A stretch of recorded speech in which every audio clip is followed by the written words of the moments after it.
Hello everyone, and welcome to this Diablo 3 dungeon guide for the Necromancer Grace of Inarius set. We'll be going over how to set up your character, and I'll also explain how to complete both primary dungeon objectives. Keep watching until the end to see a full playthrough of the entire set dungeon with additional tips. To get started, let's first take a look at the set bonuses so we'll know how to gear out our character. This set revolves around the Bone Armor skill, providing both damage output and toughness bonuses for using it. The main damage output buff, which comes from the 6-piece set bonus, requires enemies to be within melee range, so we'll want to use a close range skill to deal damage. One of the primary dungeon objectives requires casting Bone Armor frequently, and its base cooldown is 10 seconds.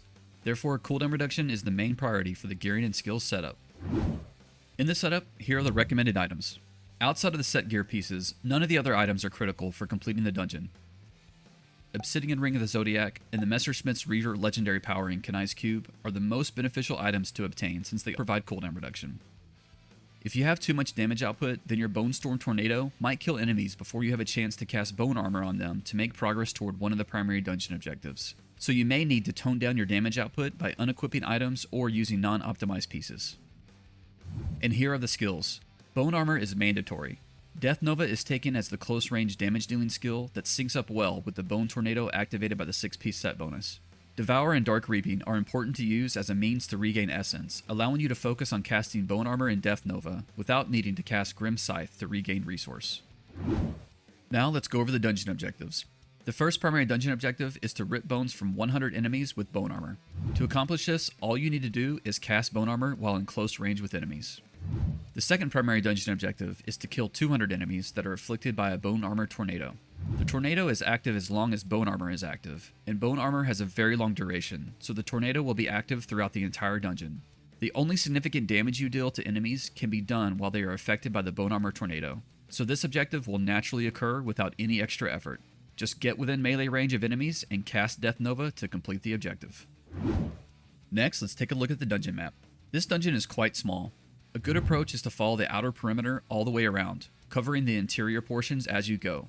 If you miss any enemies, you should have plenty of time to loop around the dungeon again to locate any stragglers. So now that you have the setup and you know how to approach the dungeon, let's head to it. Go to Act 1, then to the Drowned Temple waypoint. From there, head northwest down the stairs and take the portal to the Drowned Temple. The dungeon entrance is just across the wooden bridge. And next, we'll look at the playthrough.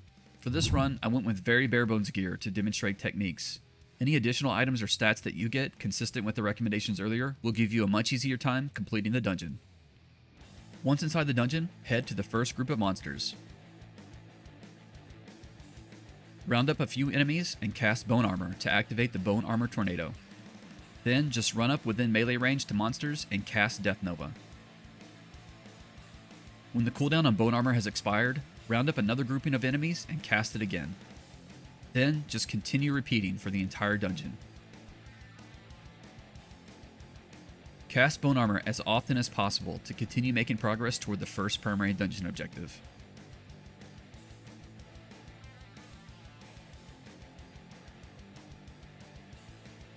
You need to be in melee range with monsters to get the damage buff from the 6-piece set bonus to be able to kill them.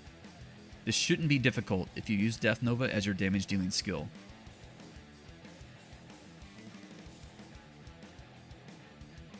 You'll mainly need to monitor progress on the first objective.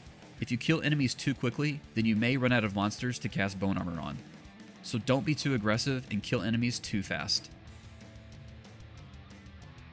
If you don't have a lot of cooldown reduction, you might have to stand still without attacking to wait for the Bone Armor cooldown to expire.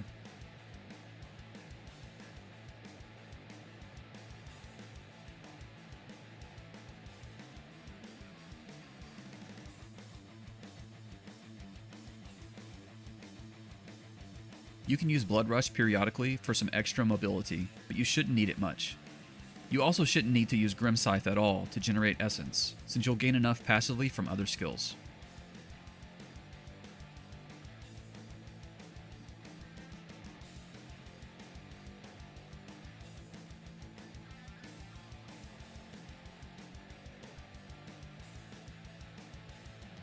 Make sure you check the interior portion of the map here to clear enemies out before you move on.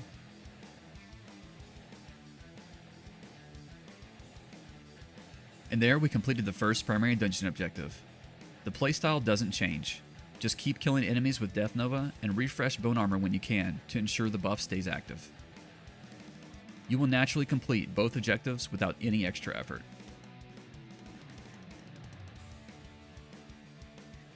Once you've completed the first primary dungeon objective, you can be more aggressive with killing enemies.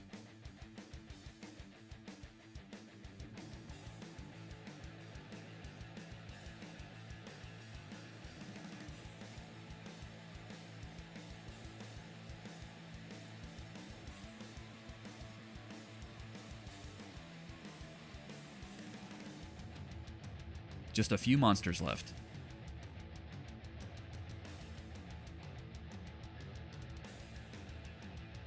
And we're done. Good luck trying to finish this one. If you enjoyed the guide and would like to see more content, please consider liking this video and subscribing to the channel. Thanks for watching.